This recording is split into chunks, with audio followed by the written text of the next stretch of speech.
আসসালামু আলাইকুম।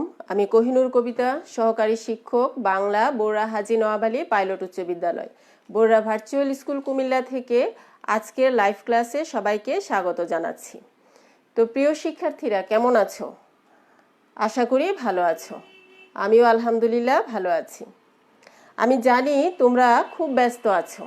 তোমাদের অ্যাসাইনমেন্ট নিয়ে তোমরা নিশ্চয়ই খুব ব্যস্ত, চিন্তিত।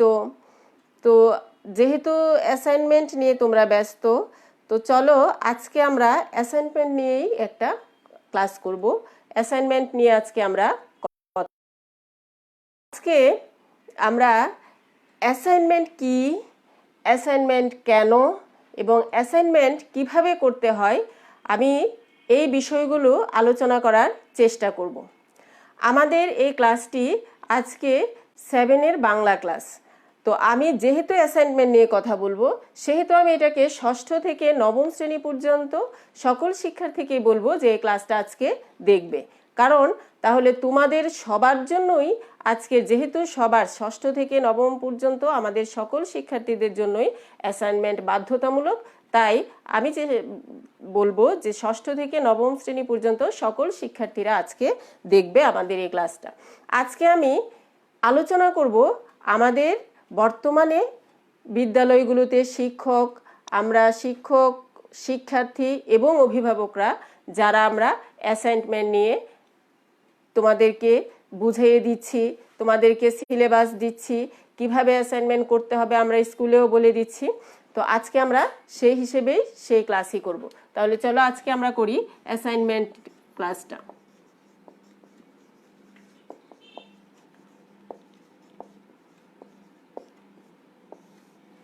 শিক্ষার্থীরা মনে রাখবে, অ্যাসাইনমেন্ট শব্দটা একটা ইংরেজি শব্দ। এটার বাংলা অর্থ হচ্ছে নির্ধারিত কাজ। নির্ধারিত কাজ তোমাদেরকে কিন্তু আমরা ক্লাসে নির্ধারিত কাজ দিয়ে থাকি। যেমন ধরো বাড়ির কাজ, একটা কাজ আমরা দেই, সেটা তোমরা বাড়ি থেকে করে আমাদেরকে, বা পূর্বে বলে দেই যে হ্যাঁ আগামীকাল আমরা এটা করব, তোমরা ক্লাসে এসে সেটা করে আমাদের কাছে জমা দাও। এতদিন নির্ধারিত কাজগুলো আমরা এভাবে করে আসছি, কিন্তু এখন এই নির্ধারিত কাজটাই আমরা করব, যেটাকে আমরা অ্যাসাইনমেন্ট বলছি। অ্যাসাইনমেন্ট শব্দটা হয়তো ষষ্ঠ থেকে নবম শ্রেণীর শিক্ষার্থীদের জন্য নতুন মনে হচ্ছে, কিন্তু এই কাজগুলো কিন্তু আমরা আগেই করেছি। অর্থাৎ নির্ধারিত কাজগুলো, যেগুলো আমরা বাড়ির কাজ বা অনেক সময় শ্রেণী অভিক্ষা বা শ্রেণীতে আমরা আগেই বলে দিয়েছি যে এই বিষয়টার উপরে তুমি কি করো, পড়ে আসবে এবং শ্রেণীতে বসে লিখবে। অথবা আজকে বলে দিলাম যে এটার উপরে তোমরা একটা কাজ দেওয়ার পরে তোমরা বাড়িতে করে এনে শিক্ষকের কাছে জমা দিতে। তো এখানে অ্যাসাইনমেন্ট শব্দটার সাথে আমাদের পূর্বের যে নির্ধারিত কাজগুলো ছিল, বাড়ির কাজ, শ্রেণীর কাজ, এগুলোর পার্থক্য কি? তো এগুলোর পার্থক্য আসলে অ্যাসাইনমেন্ট কি এটা যদি আমরা জানি, তাহলে এগুলোর সাথে আমরা পার্থক্যটা করে নিব। অ্যাসাইনমেন্ট কি? অ্যাসাইনমেন্ট মানে হচ্ছে, আগেই বলেছি, নির্ধারিত কাজ। তবে এই নির্ধারিত কাজটা বাড়ির কাজ এবং শ্রেণীর কাজের সাথে একটু ভিন্নতর। এই কারণে এই অ্যাসাইনমেন্টগুলো যখন আমরা লিখব, বাড়িতে যখন অ্যাসাইনমেন্ট আমরা তৈরি করব, সেখানে আমাদের যে নির্ধারিত বিষয়টা থাকবে সেটা হবে আমাদের পাঠ্যসূচির আলোকে। সেই পাঠ্যসূচির আলোকে সেই সাথে এখানে তোমার নিজস্ব মতামত থাকবে। তুমি এই কাজটি করার জন্য তোমার যে পাঠ্যসূচি আছে বা নির্ধারিত যে কাজটা দেওয়া হয়েছে তার সাথে সম্পর্কিত এমন কোনো আলোচনা, পত্রপত্রিকায় পড়েছ এমন কোনো তথ্য, কোনো জার্নাল যেখানে তুমি এই বিষয়ের সাথে সম্পর্কিত কোনো কিছু তুমি জেনেছ, এটাও তুমি তোমার নির্ধারিত কাজটায় অর্থাৎ অ্যাসাইনমেন্টে যোগ করতে পারো। তাহলে অ্যাসাইনমেন্ট কি? অ্যাসাইনমেন্টটা হচ্ছে যে বিষয়বস্তুটা তোমাকে দেওয়া হবে, পাঠ্যসূচির আলোকে যেই শিক্ষক তোমাকে বিষয়বস্তুটা দিবেন, তুমি সেটা যখন তৈরি করবে সেখানে তুমি এটার সংজ্ঞা দিবে, এটার ভূমিকা তুমি তৈরি করবে, তারপরে তুমি এটার বিভিন্ন তথ্যগুলো, অর্থাৎ তোমার পাঠ্যপুস্তকে যেই তথ্য দেওয়া আছে তার সাথে সেগুলো তো অবশ্যই দিবে, সেই সাথে তুমি বিভিন্ন তথ্যগুলো বিভিন্ন ক্লাস থেকে তুমি সংগ্রহ করবে। তোমার শিক্ষক তোমাকে যে নোট দিয়েছেন বা যে লেকচার দিয়েছেন সেই লেকচার শিট থেকে তুমি কোনো তথ্য পেতে পারো, তুমি তোমার পারিপার্শ্বিক অর্থাৎ বিভিন্ন পত্রপত্রিকা থেকে পেতে পারো, কোনো টিভি নিউজ থেকে তুমি কোনো সাম্প্রতিক বিষয় যদি তুমি চাও সেখান থেকে তুমি পেতে পারো, অথবা কোনো জার্নাল থেকে তুমি যে জার্নাল মানে কোনো সাময়িকী থেকে যখন তুমি কোনো তথ্য এটা সম্পর্কিত পেয়েছো সেখান থেকেও তুমি যেই তথ্যগুলো পাবে সেটাও কি করবে, অ্যাসাইনমেন্টে যোগ করবে। এবং সর্বপ্রধান যে কাজ সেটা হচ্ছে তুমি তোমার মতামত, যেটাকে আমরা সুপারিশ বলে থাকি, সেটাও তুমি অ্যাসাইনমেন্টে যোগ করবে। এরপরে তুমি একটা উপসংহার আনবে। তাহলে অ্যাসাইনমেন্ট কি আমরা বুঝতে পারলাম, এটা হচ্ছে পূর্ব নির্ধারিত একটা কাজ তোমাকে তোমার শিক্ষক বা বিদ্যালয় থেকে দেওয়া হবে, যেটা তুমি বাড়িতে বসে করবে। কিসের আলোকে করবে, যেই বিষয়টা তোমাকে দেওয়া হয়েছে সেটা তোমার পাঠ্যসূচির আলোকে এবং চারপাশে যে তথ্যগুলো তুমি পেয়েছো সেই তথ্যের আলোকে তুমি তোমার মতামত প্রকাশ করে সেটা আবার নির্দিষ্ট সময়ে শিক্ষকের বেঁধে দেওয়া নির্দিষ্ট সময়ে তুমি এটা জমা দিবে শিক্ষকের কাছে। তাহলে অ্যাসাইনমেন্ট কি, তোমরা কি ক্লিয়ার হয়েছো? আচ্ছা, এরপরে আমরা আবারও এটা রিপিট করব। এখন আমরা যাই অ্যাসাইনমেন্ট কেন অ্যাসাইনমেন্ট আমাদের করতে হবে। আমরা তো বাড়ির কাজ করেছি, আমরা বাড়ির কাজের সাথে আমরা শ্রেণীর কাজ করেছি, তাহলে এখন অ্যাসাইনমেন্ট কেন? অ্যাসাইনমেন্ট কিন্তু আসলে সবসময়ই ছিল। অ্যাসাইনমেন্ট সবসময়ই ছিল, আমরা বাড়ির কাজের সাথে শ্রেণীর কাজের সাথে আমরা হয়তো অ্যাসাইনমেন্ট শব্দটা ব্যবহার করিনি। তো কেন করতে হবে আমরা সে জায়গায় আসি। এখন আমরা কেন করছি এটা একটা, আরেকটা হচ্ছে যে অ্যাসাইনমেন্ট কিন্তু সবসময় করা প্রয়োজন। হয়তো এখন একটা বিশেষ প্রয়োজনে আমরা জানি যে 2020 সাল কোভিড-19 মহামারীর কারণে, বিশ্ব মহামারীর কারণে আমরা অনেক দিন থেকে শ্রেণী কার্যক্রম থেকে আমরা দূরে আছি, আমরা ক্লাস থেকে দূরে, আমরা আমাদের বিদ্যালয় থেকে দূরে, আমরা আমাদের শিক্ষকের সংস্পর্শ থেকে দূরে। এখন ক্লাসেও কিন্তু আমি অ্যাসাইনমেন্ট সম্পর্কেই তোমাদেরকে ক্লাস নিয়েছিলাম। তোমরা যারা ক্লাসটা দেখেছো তোমরা সেখানে দেখবে যে সিলেবাস নিয়ে আমি কথা বলেছিলাম। তো আজকে আমরা বলছি যে কেন অ্যাসাইনমেন্ট করা প্রয়োজন। এই যে বিশ্ব মহামারীর কারণে আমরা যেই পরিস্থিতির মধ্যে দিয়ে যাচ্ছি, আমরা বিদ্যালয় শিক্ষকের সংস্পর্শ, অনেকে হয়তো পড়াশোনা থেকেও বেশ দূরে। তো যাই হোক, দূরে থাকলেও কি লেখাপড়া থেকে দূরে থাকা যাবে? অবশ্যই না। তো আমরা আমাদের শিক্ষা মন্ত্রণালয় থেকে একটা নীতিমালা দিয়ে আমাদের নির্দিষ্ট একটা পাঠ্যসূচি, সংক্ষিপ্ত সিলেবাস আমাদেরকে দেওয়া হয়েছে। সেই সিলেবাসের আলোকে আমরা তোমাদেরকে নির্ধারিত কাজগুলো দিয়েছি। দেওয়ার পরে তোমরা এটা করে আনবে। অ্যাসাইনমেন্ট করলে কেন করবে, আবারও বলছি কেন করবে, এটা নিজের প্রয়োজনীয় করতে হবে। এটাতে লাভ কি, মানে কেন অ্যাসাইনমেন্ট, কেন অ্যাসাইনমেন্ট হচ্ছে গবেষণাধর্মী কাজ। অর্থাৎ তুমি যে বিষয়বস্তুটা পড়েছো এটা তুমি পাঠ্যসূচির আলোকে তোমার চারপাশের যে তথ্যগুলো তুমি পেয়েছো এটা সম্পর্কিত, সেগুলো তুমি তোমার নিজস্ব মতামত যখন প্রকাশ করবে তাতে তোমার সৃজনশীলতা প্রকাশ পাবে।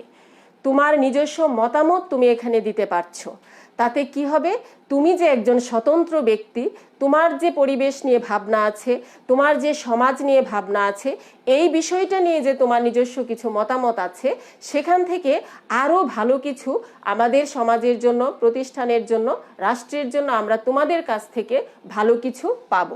এজন্যই অ্যাসাইনমেন্ট প্রয়োজন। অ্যাসাইনমেন্ট একটা গবেষণা, মানে গবেষণাপত্র, অর্থাৎ যে টপিকসটা তোমাকে দেওয়া হবে সেটা সেখানে তুমি যা লিখবে এতে তোমার সৃজনশীলতা প্রকাশ পাবে। সৃজনশীলতা কেবলমাত্র আমরা উদ্দীপক দিয়ে কিছু প্রশ্ন দিলাম সেটা কিন্তু সৃজনশীলতা নয়। আমি আগেই সৃজনশীলতার সংজ্ঞা, তোমরা যদি আমার ক্লাসগুলো ফলো করো, আমি কিন্তু বলেছি যে আমাদের যে সৃজনশীলের প্রশ্ন আছে সেখানে আমরা জ্ঞানমূলক, অনুধাবন, প্রয়োগ, উচ্চতর দক্ষতা প্রত্যেকটাতেই কিন্তু সৃজনশীলতা দেখানো যায়। তো এই অ্যাসাইনমেন্ট করলে তুমি তোমার সৃজনশীলতাটা সর্বতোভাবে এখানে ব্যবহার করতে পারবে। অর্থাৎ আমরা জ্ঞানমূলকে সৃজনশীলতাটা খুব কম দেখাতে পারি, কারণ যা তথ্য আমার থাকে আমরা কিন্তু হুবহু তাই দিতে হয়। অনুধাবনের ক্ষেত্রে এখানেও আমার কিছু সীমাবদ্ধতা থাকে, কিন্তু অ্যাসাইনমেন্ট বা নির্ধারিত এই যে গবেষণা পত্রটা তুমি তৈরি করবে, সেখানে কিন্তু তুমি তোমার সৃজনশীলতাকে নিজের ইচ্ছে মতো ঢেলে দিতে পারো। এজন্যই অ্যাসাইনমেন্ট প্রয়োজন। আর আগে আরো সহজ বিষয় হচ্ছে যে বর্তমানে আমরা যেভাবে পড়াশোনা থেকে একটু দূরে সরে যাচ্ছি, যদিও অনলাইন ক্লাস হচ্ছে, তারপরেও যেটা সরাসরি আমরা বিদ্যালয়ে গিয়ে শিক্ষকের সংস্পর্শে এসে, পাঠ্য বইয়ের সংস্পর্শে এসে আমরা যেভাবে পড়াশোনাটা বছরের শেষে এসে আমরা সকল পুরো সিলেবাসটা শেষ করে বার্ষিক পরীক্ষায় বসতাম, আমরা তো সেটাতে বসতে পারছি না, তাই না? আর এই কারণে এই নির্ধারিত কাজটা তোমাদেরকে দেওয়া হয়েছে। তোমরা এই আগামী 1 মাস এটা নিয়ে কাজ করবে। তোমরা বিদ্যালয়ে স্বাস্থ্যবিধি মেনে তোমরা অথবা তোমাদের অভিভাবকরা গিয়ে অ্যাসাইনমেন্টগুলো জোগাড় করে আনবেন। আনার পরে তোমরা এগুলোর তথ্য উপাত্ত এবং মেন বইটা ভালোভাবে পড়ে সেই বিষয়ের আলোকে তোমরা অ্যাসাইনমেন্ট তৈরি করবে। তাতে তুমি দেখবে যা তোমার 1 বছর যে কয়েক মাস আমরা বিদ্যালয় বিমুখ ছিলাম বা বিদ্যালয়ে যেতে পারিনি, এটা কিন্তু তুমি পুষিয়ে নিতে পারবে আশা করি। এজন্যই আমাদের অ্যাসাইনমেন্ট প্রয়োজন। তাহলে নিজের সৃজনশীলতা প্রকাশের জন্য প্রয়োজন, এবং আমাদের এই করোনাকালীন সময়ে জন্য আমরা যে পড়াশোনা থেকে দূরে ছিলাম সেটা আমরা পুষিয়ে নিব আমাদের অ্যাসাইনমেন্টের মাধ্যমে। এবার আমরা দেখব অ্যাসাইনমেন্ট কিভাবে করতে হবে। এটা আমাদের সবচেয়ে গুরুত্বপূর্ণ জিনিস যে অ্যাসাইনমেন্ট একটা আমরা কিভাবে তৈরি করব। কিভাবে, আমরা তো সংজ্ঞা জানলাম, অ্যাসাইনমেন্ট কি জানলাম, কেন জানলাম, হ্যাঁ এটা আমাদের খুব প্রয়োজন, এই জন্য আমরা করব, কিন্তু কিভাবে করব? আমাদের কাছে এই জিনিসটা 6ষ্ঠ থেকে 9ম শ্রেণীর শিক্ষার্থীদের কাছে এই জিনিসটা হচ্ছে সবচেয়ে গুরুত্বপূর্ণ, যে অ্যাসাইনমেন্ট আমরা কিভাবে তৈরি করব। অ্যাসাইনমেন্ট তৈরি করার জন্য আমাদের শিক্ষা মন্ত্রণালয় থেকে কিছু নির্দেশনা দেওয়া আছে। প্রথমত, অ্যাসাইনমেন্ট পেপারটা কেমন হবে, খাতাটা কেমন হবে। অ্যাসাইনমেন্ট খাতাটা আমি একটা মডেল খাতা দেখাবো, তবে আমাদের শিক্ষা মন্ত্রণালয়ের আলোকে আমাদের যে নির্দেশনাগুলো দেওয়া আছে আমরা সেই নির্দেশনাগুলো একটু জেনে নিই। প্রথমে আমাদের অ্যাসাইনমেন্ট তৈরি করার জন্য অবশ্যই একটা খাতার প্রয়োজন। এই খাতাটা আমাদের কি হতে হবে আমি প্রথমে বলে নিচ্ছি। A4 সাইজের কাগজের খাতা হতে হবে। খাতার একটা কভার পৃষ্ঠা থাকবে। প্রতি বিষয়ের জন্য আলাদা আলাদা খাতা হবে। সবগুলো খাতা একই সাইজের হতে হবে। হাতের লেখা সুন্দর ও পরিচ্ছন্ন হতে হবে। কাউকে ফলো করা যাবে না। ফলো করার অর্থ এ নয় যে শিক্ষক তোমাকে যে নির্দেশনা দিয়েছেন সেটা করা যাবে না। ফলো করার উদ্দেশ্য হচ্ছে তুমি আরেকজনেরটা দেখে লিখতে পারবে না, তুমি তারটা কপি করতে পারবে না, তুমি হুবহু গাইড বই থেকে লিখতে তথ্যই হবে তোমার মেন বই থেকে, এবং শিক্ষক যে লেকচার দিয়েছেন, যে অনলাইন ক্লাসগুলো চলছে এই টপিকের আলোকে, সেটা তুমি ফলো করবে। তোমার সংসদ টিভিতে আমরা জানি যে এবছরের শুরু থেকেই সংসদ টিভিতে যে ক্লাসগুলো শুরু হয়েছে তার আলোকে তুমি সেখান থেকে তথ্য নিবে, কিন্তু হুবহু কারো কাছ থেকে তুমি কপি করতে পারবে না। নির্ধারিত তারিখেই তোমাকে জমা দিতে হবে। শিক্ষক বা প্রতিষ্ঠান তোমাকে যেই তারিখ দিয়েছেন সেই তারিখের আলোকেই, অর্থাৎ সেই তারিখেই তোমাকে জমা দিতে হবে। এইখানে যদি জমা দিতে না পারো, কোনো ধরনের সুপারিশ এখানে কার্যকর হবে না। তোমার নিজের অর্জিত জ্ঞানের মাধ্যমে তুমি অ্যাসাইনমেন্ট তৈরি করবে। এই জ্ঞান তুমি কোত্থেকে অর্জন করবে? তোমার মেন বই থেকে অর্জন করবে, এবং সেই সাথে আগেই বলেছি যে বিভিন্ন পত্র পত্রিকা, জার্নাল, অনলাইন ক্লাস, তোমার শিক্ষকের সাথে যোগাযোগ, এছাড়া সংসদ টিভির যে লেকচারগুলো আছে সেগুলো থেকে তুমি এই তথ্য জোগাড় করবে। খাতায় কোনোভাবে লাল কালি ব্যবহার করা যাবে না। তাহলে আমরা সরকার নির্ধারিত, অর্থাৎ শিক্ষা মন্ত্রণালয় নির্ধারিত তোমাদেরকে অ্যাসাইনমেন্ট কিভাবে করবে তার একটা খাতা তৈরির একটা দিক নির্দেশনা আমি বলে দিলাম। এবার আমরা দেখব যে খাতাটা কেমন হবে। একটা মডেল খাতা আমি তোমাকে দেখাই তোমাদেরকে।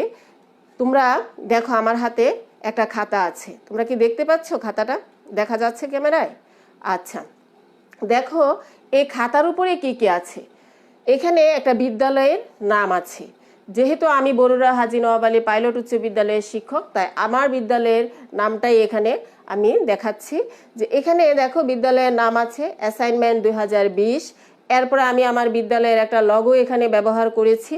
তারপরে আছে শিরোনাম, বিষয়ের নাম, তত্ত্বাবধায়ক, অর্থাৎ যেই শিক্ষক তোমাকে এটা অ্যাসাইনমেন্টটা দিবেন বিষয় শিক্ষক, তার নাম এবং পদবি লিখবে।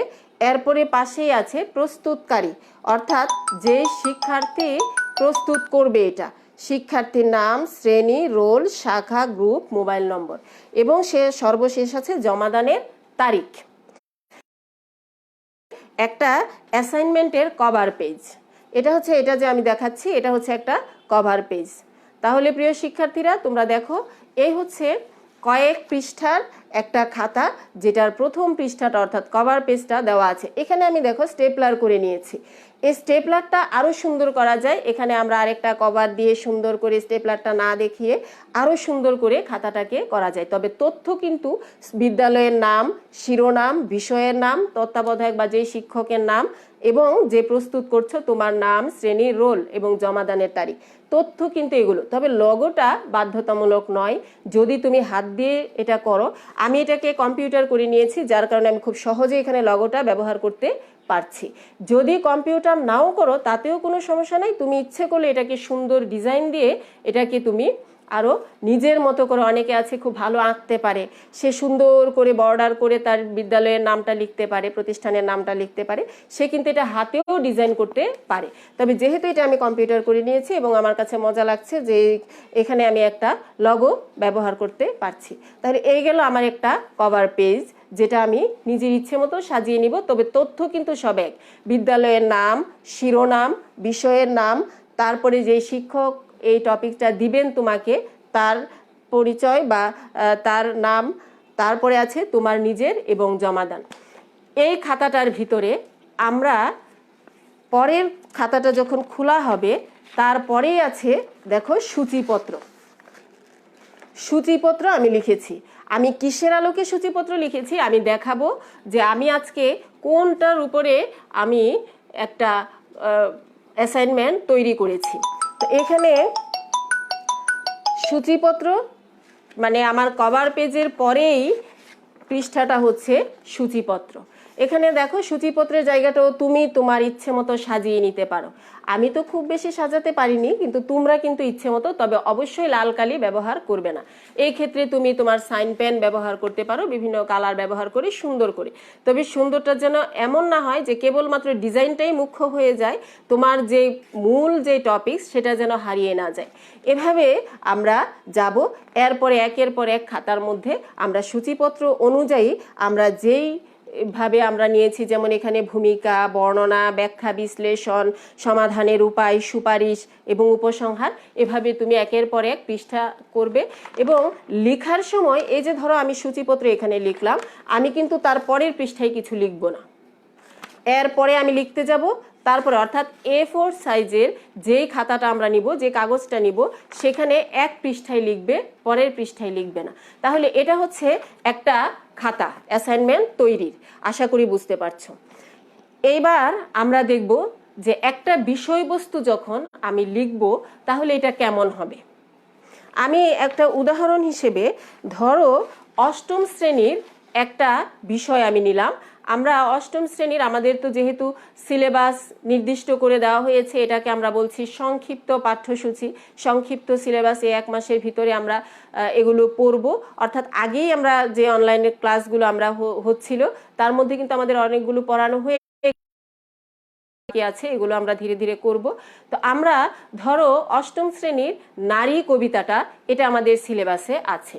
এখন এই কবিতাটা থেকে আমি নির্দিষ্ট করে দিব আমার প্রতিষ্ঠানের বাংলার মানে ছাত্রছাত্রীদেরকে আমি বলে দিব যে তোমরা এটার, এই কবিতাটার একটা লাইন আমি বলে দিব যে এটার আলোকে এই প্রশ্নের উত্তরটা তোমরা অ্যাসাইনমেন্ট হিসেবে তৈরি করবে।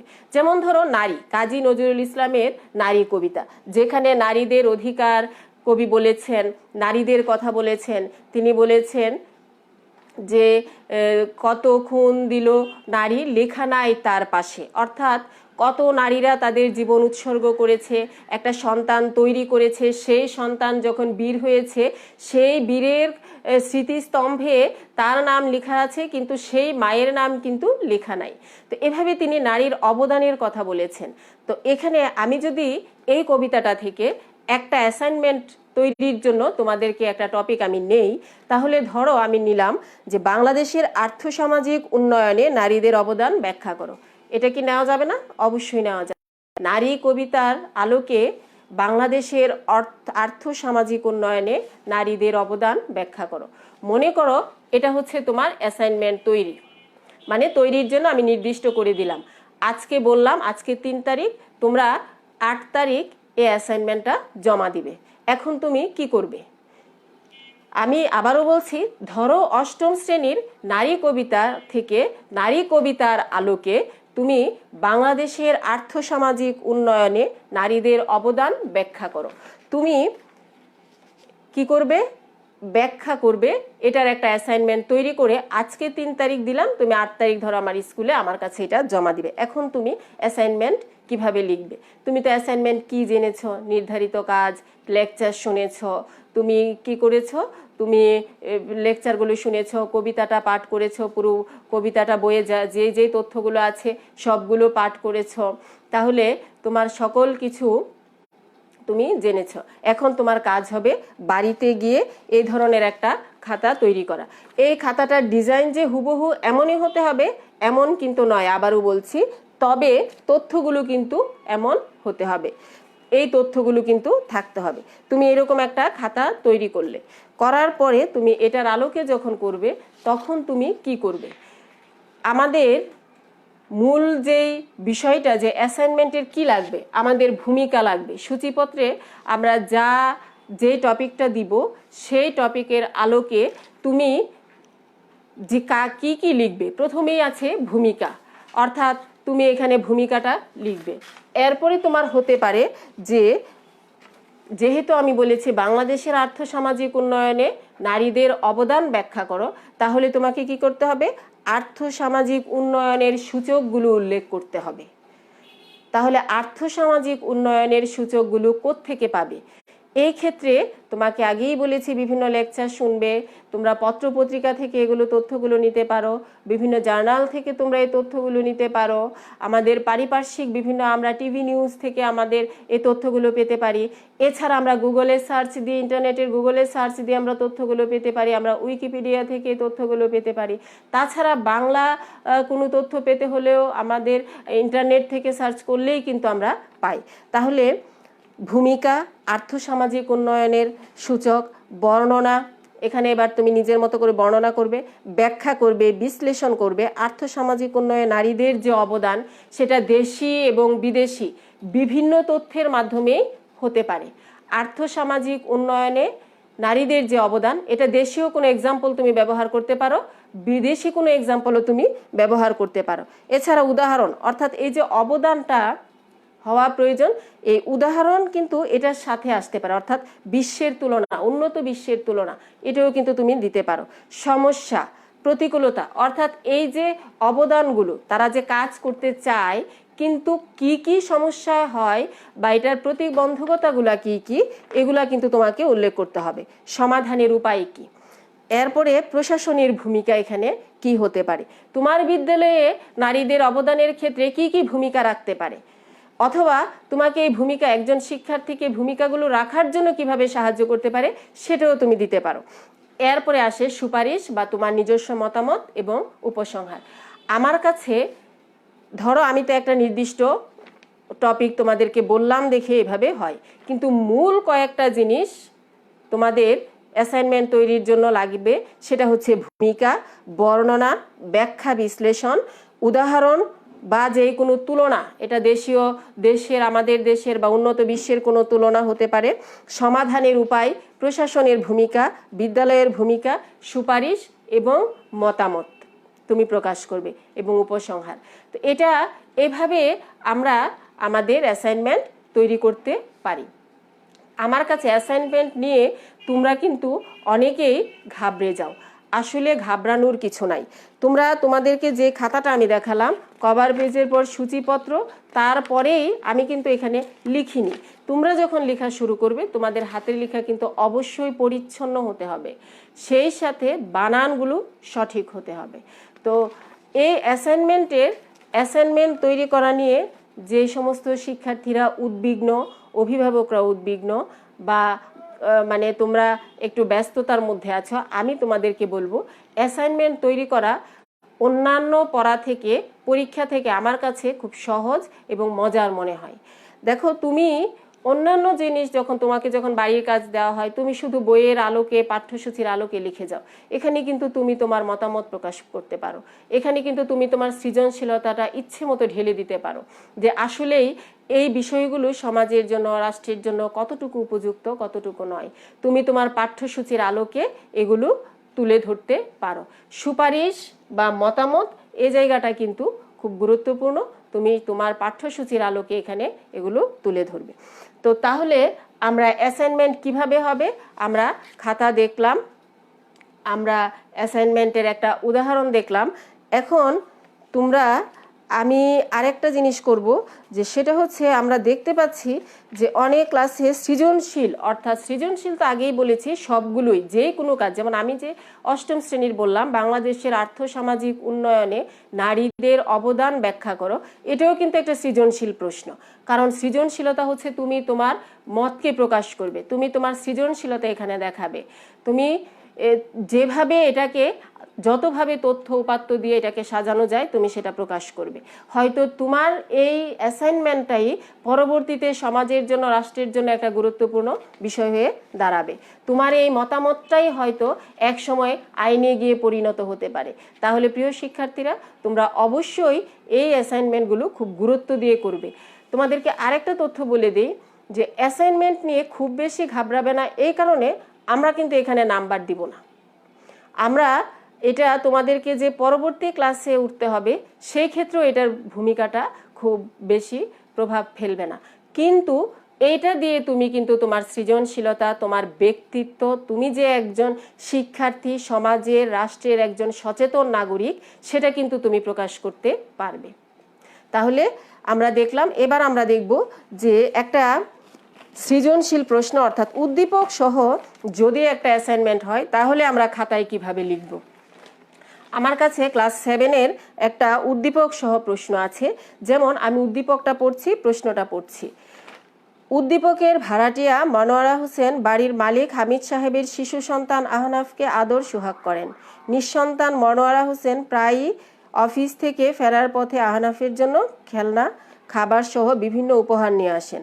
আহনাফের মা এই বিষয়টিকে ভালোভাবে গ্রহণ করেন না, স্বামীকে এই বিষয়ে সতর্ক থাকার পরামর্শ দেন।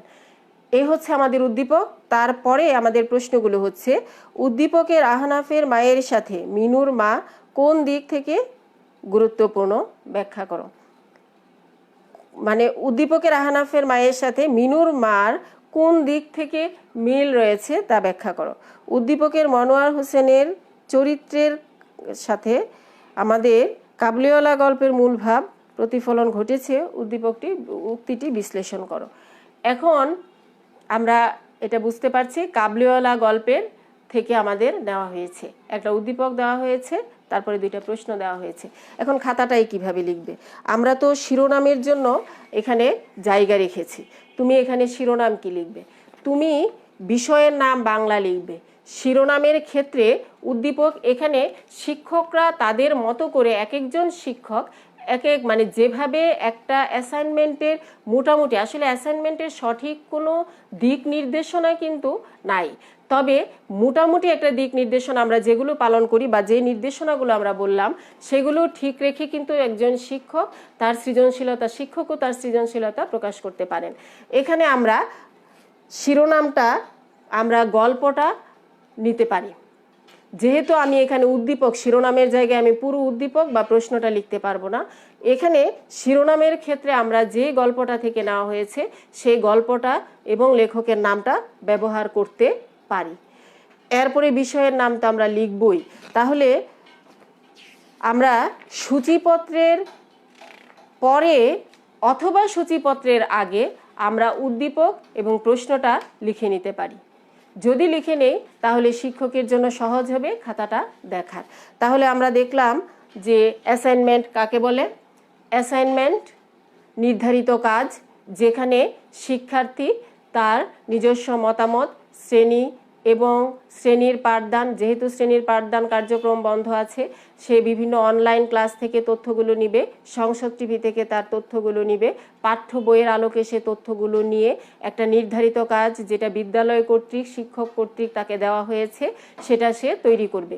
কিভাবে তৈরি করবে তার একটা খাতা, আমরা মডেল খাতা দেখালাম। তারপরে আমরা কেন অ্যাসাইনমেন্ট করব, তাতে শিক্ষার্থীর সৃজনশীলতা প্রকাশিত হবে। একজন শিক্ষার্থী তার নিজস্ব সৃজনশীলতা এখানে প্রকাশ করতে পারবেন এবং সেই সাথে একজন শিক্ষকের সৃজনশীলতাও কিন্তু এখানে প্রকাশিত হবে। তারপরে আমরা যে এই নির্ধারিত কাজগুলো, যেহেতু দীর্ঘদিন আমরা পড়াশোনার সরাসরি বাইরে ছিলাম, কিন্তু আমরা জানি অনেক শিক্ষার্থী বাড়িতে বসে লেখাপড়া করেছে, অনেকে অনলাইন ক্লাসগুলোর সাথে সরাসরি যুক্ত ছিল, তারা পড়াশোনার ভিতরে ছিল, সংসদ টিভির ক্লাসগুলো তারা দেখেছে। সুতরাং যে সমস্ত সরাসরি যদিও একেবারে স্কুলে যেতে পারেনি, কিন্তু লেখাপড়ার মধ্যেই ছিল, কিন্তু যারা একটু দূরে ছিল তাদের জন্য এখন তারা সংক্ষিপ্ত একটা সিলেবাসে তারা এই নির্ধারিত কাজগুলো করবে। আশা করি তাদের জন্য এই ক্লাসটা এই অ্যাসাইনমেন্টটা খুবই উপকৃত হবে বা উপকার হবে, যে তারা আসলে যে ঘাটতিটা ছিল এই ঘাটতিটা আগামী 1 মাসে তারা পুষিয়ে নেবে। যে সমস্ত সাবজেক্টগুলো তোমাদের দেওয়া হয়েছে, তোমাদের আবারও বলছি, প্রথম কাজ হচ্ছে তোমার পাঠ্য বইয়ের যে টপিক থেকে তোমাকে নির্ধারিত কাজটা দেওয়া হয়েছে বা অ্যাসাইনমেন্টটা দেওয়া হয়েছে, সেই টপিকটা বা সেই গল্প বা সেই অধ্যায়টা তোমাকে খুব ভালোভাবে বুঝে নিতে হবে। কারণ তুমি কোনো গাইড বই থেকে হুবহু লিখতে পারবে না, তুমি কারোটা কপি করতে পারবে না। তাহলে এখানে তোমাকে যদি বই থেকে ভালোভাবে তথ্যগুলো তুমি না নাও, তাহলে কিন্তু তুমি এখানে অ্যাসাইনমেন্টটা ভালোভাবে তৈরি করতে পারবে না। তাহলে আশা করি অ্যাসাইনমেন্টের খাতাটা দেখেছো, শিরোনাম পেজটা অর্থাৎ কভার পেজটা দেখেছো, সূচিপত্র দেখেছো। এবার তোমরা তোমাদের মতো করে অ্যাসাইনমেন্টটা তৈরি করবে। আবারও বলছি, অ্যাসাইনমেন্ট নির্ধারিত কাজ, যে কাজটা আজকের মধ্যে তোমরা অনেক শিক্ষার্থী পেয়ে গেছো বা সামনে আরও 2-1 দিনের মধ্যে আমরা আশা করি বাংলাদেশের সকল শিক্ষার্থীরা নির্ধারিত কাজগুলো পেয়ে যাবে। তো পেয়ে গেলে সেটা একটা গবেষণাপত্র, এটা গতানুগতিক বাড়ির কাজ, যেরকম বাড়ির কাজ লিখবে আর জমা দিবে সেরকম নয়। এখানে তুমি তোমার মতামত, তুমি তোমার আরও সৃজনশীলতা প্রকাশ করে তথ্য উপাত্ত দিয়ে সুন্দর করে সাজিয়ে সুন্দর একটা রুচিবোধক খাতা তৈরি করে তুমি তোমার নির্দিষ্ট শিক্ষকের দেওয়া নির্দিষ্ট তারিখে তুমি জমা দিবে। তো আজকে অ্যাসাইনমেন্ট আমি আসলে কতটা প্রকাশ করতে পেরেছি আমি জানি না, তবে তোমাদের যদি আরও কিছু জানার থাকে তোমরা অবশ্যই কমেন্ট বক্সে এটা জানাবে। পরবর্তী ক্লাসে কিন্তু এই অ্যাসাইনমেন্ট নিয়ে আলোচনা হবে, আমাদের বিভিন্ন টপিকগুলো নিয়ে আলোচনা হবে। তো প্রিয় শিক্ষার্থীরা, আজকে এই পর্যন্তই। যে এটা আবারও বলছি যে এই যে কভার পেজটা আমি দেখিয়েছি, এটা যে এভাবেই রাউন্ড করে করতে হবে এমন কোনো কথা নাই, কিন্তু এটা তুমি ইচ্ছে করলে তোমার মতো করে তুমি এটা সাজিয়ে নিতে পারো। এটা যে একেবারে কম্পিউটার কম্পোজ করে নিতে হবে এমন কোনো কথা নাই। এটা তুমি হাতে নিজে ডিজাইন করেও নিতে পারো, যে হ্যাঁ ক্লাসে দেখানো হয়েছে একেবারে কম্পিউটার করে নিতে হবে এমন নয়। তুমি সুন্দর করে নিজের মতো করে, অর্থাৎ এই অ্যাসাইনমেন্টের দ্বারা তোমার রুচিবোধের পরিচয় হবে, এই অ্যাসাইনমেন্টের দ্বারা তোমার সৃজনশীলতা প্রকাশিত হবে এবং তুমি সমাজে কতটা গুরুত্বপূর্ণ, ভবিষ্যতে তুমি কতটা ভূমিকা রাখতে পারবে সমাজের জন্য, রাষ্ট্রের জন্য, তা কিন্তু এই তোমার অ্যাসাইনমেন্টের মাধ্যমে প্রকাশিত হবে। তো আশা করি প্রিয় শিক্ষার্থী, অভিভাবক এবং শিক্ষক মণ্ডলী, আজকের এই ক্লাসটি সবার জন্য অ্যাসাইনমেন্ট তৈরিতে সহায়ক হবে। যদি আরও কোনো তথ্য আমার বাদ পড়ে যায় কথা বলার সময়, তাহলে অবশ্যই তোমরা কমেন্ট বক্সে কমেন্ট করবে, যেন পরের ক্লাসে এই তথ্যগুলো আমি দিতে পারি। তো আজকে এখানেই, সবাইকে ধন্যবাদ।